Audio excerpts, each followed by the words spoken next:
नमस्कार, आप देख रहे हैं जी न्यूज़ पोर्टल और मैं राजेंद्र प्रसाद। एक बार आपका फिर स्वागत है।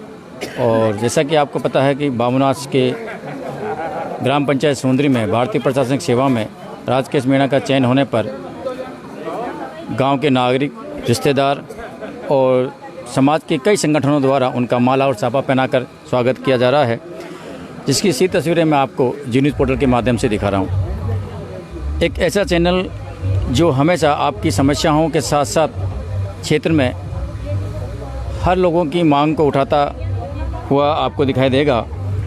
हमारे क्षेत्र में, या यूँ कहूँ कि इस क्षेत्र में, पूरे राजस्थान में नहीं पूरे भारत में इसका नाम है कि बामनवास और बामनवास क्षेत्र के आसपास पहले बामनवास में ही आरएएस और आईपीएस निकलते थे, लेकिन अब लगातार धीरे धीरे छोटे छोटे गाँवों से भी आरएएस और आईपीएस निकलने शुरू हो गया। तो इसका मतलब यह है कि कहीं न कहीं शिक्षा की ओर इन लोगों का जागरूक है। तो मैं आपसे बारी बारी से उनकी बातें करूंगा। सर, आज जिस प्रकार आप उत्सुक है, जोश है, उमंग है, इस जोश और उमंग को ध्यान में रखते हुए राजकेश जी के बारे में आपका क्या कुछ कहना है? सबसे पहले तो मैं कर्मचारी संगठन की ओर से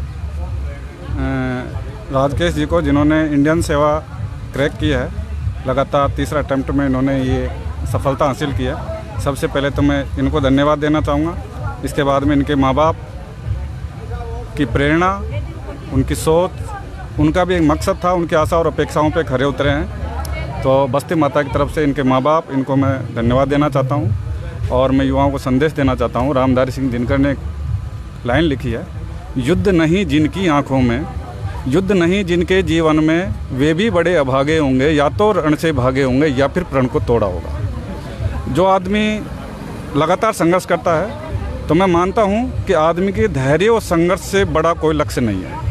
इस लक्ष्य को प्राप्त करने के लिए निश्चित रूप से एक बड़ा संघर्ष करना पड़ता है। और मैं मानता हूँ आज जो युवा हैं वो काफ़ी, जब लक्ष्य प्राप्त नहीं होते तो काफ़ी विचलित हो जाते हैं। इसका मतलब वो अपना धैर्य खो देते हैं, अपना साहस खो देते हैं। लेकिन जो धैर्य और साहस के साथ में डटे रहते हैं, निश्चित रूप से वो अपना जो टारगेट होता है, गोल होता है, जो एक लक्ष्य वो निर्धारित करते हैं, उस पर ज़रूर पहुंचते हैं। और कोई भी जो लक्ष्य है वो आदमी के धैर्य से बड़ा नहीं है। और आज मैं देखता हूं, मैं शिक्षा से जुड़ा हुआ आदमी हूं। शिक्षा में ऐसा कुछ भी नहीं है, कोई जटिल चीज़ नहीं है। आदमी को लगातार पढ़ना पड़ता है। धीरे धीरे छोटे छोटे ज्ञान के जो पहलू होते हैं उनको धीरे धीरे अर्जित किया जाता है, और धीरे धीरे एक बड़ा ज्ञान उनके पास में उभर कर आता है। इस क्षेत्र से, 28 क्षेत्र से सबसे पहले लगभग 1982 में यहाँ से भरतलाल जी आईएएस बने थे, जो काफ़ी गर्व की बात थी। और उसके बाद में 85 में यहाँ से कुंजीलाल जी, जो वर्तमान में एसीएस के पद पर कार्यरत है। और इंडियन सेवा में हमारा जो ये क्षेत्र है यहाँ बामनवास का, इसका वास्तव में पूरे देश में नाम है। और आने वाले समय में भाई राजकेश जी और जितने भी आईएएस लोग बने हैं, उनसे निश्चित रूप से प्रेरित होंगे और इंडियन सर्विस में जाने का प्रयास करें। मैं कहना चाहूँगा कि जो बामनवास है, इसको कहीं पहचान की आवश्यकता नहीं है, क्योंकि मैं झारखंड रहा, उत्तर प्रदेश रहा, बिहार रहा, जहाँ भी मैं जाता हूँ गांव का नाम मैंने कभी नहीं बताया, मैंने स्टेट का नाम कभी नहीं बताया। मैं बोलता हूँ कि बामनवास, तो वो समझ जाते हैं कि आप तो आईपीएस की नगरी से हैं। तो मेरा एक ही प्रश्न होता है कि वहाँ तो हमारे क्षेत्र में जो शिक्षा का स्तर बहुत आगे है, और हम शिक्षा के और अगर ध्यान देंगे तो आने वाले समय में हो सकता है कि हमारे क्षेत्र से और भी इस प्रकार के अधिकारी निकले। आप सत्य कह रहे हैं कि बामनवास का नाम बिल्कुल पूरे देश में है। जो एक तरह से आईएएस, आईपीएस और इंडियन सेवा में यहाँ से लगभग 200 के ऊपर अधिकारी है, और यहाँ राज्य सेवा में भी बहुत सारे लोग हैं। तो भारत में पूरा नाम है। भारत के कोने कोने में, सभी स्टेटों में यहाँ इंडियन सेवा में लोग यहाँ से कार्य कर रहे हैं।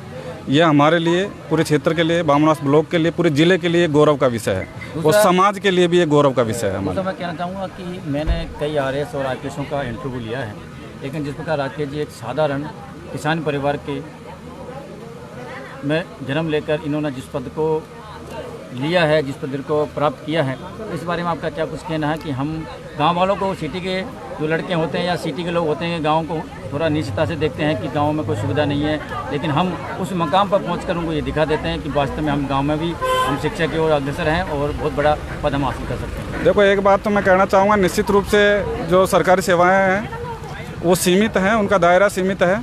लेकिन मैं मानता हूँ कि गांव का आदमी भी यदि संघर्ष करता है तो कोई भी चीज़ ऐसी नहीं है जिसको वो सीख नहीं सकता, जान नहीं सकता। सिर्फ उसको गाइड करने की ज़रूरत है। यदि उसको एक गाइडलाइन मिल जाती है तो निश्चित रूप से वो उसके अंदर इतने संघर्ष करने की ताकत है गांव के आदमी के पास में कि निश्चित रूप से बड़े से बड़े लक्ष्य को भी हासिल कर लेता है। धन्यवाद सर। आज इस सम्मान समारोह के अवसर पर आपका क्या कुछ कहना है? मेरा तो यही कहना है कि जैसे ही यूपीएससी का भारतीय प्रशासनिक सेवा का जो नतीजा आया है तो हमारे क्षेत्र में जैसे राजकेश मीणा और इसके साथ ही 3 हमारे साथियों का यहाँ से 88 क्षेत्र से इनका चयन हुआ है। तो हमारे पूरे गांव में, हमारे पूरे क्षेत्र में खुशी की लहर दौड़ चुकी है और ये नए बच्चों को, नए जो नवयुवक हैं उनके लिए एक प्रेरणा का स्रोत है। संघर्ष, बाबा साहब का कहना है कि शिक्षा ही एक ऐसा माध्यम है जिसके माध्यम से हम बड़े स्तर पर हम हमारे देश को हम उच्च स्थान पर दिला सकते हैं। कहते हैं कि हमारा भारत देश 2050 तक विकसित भारत देशों की श्रेणी में आ जाएगा।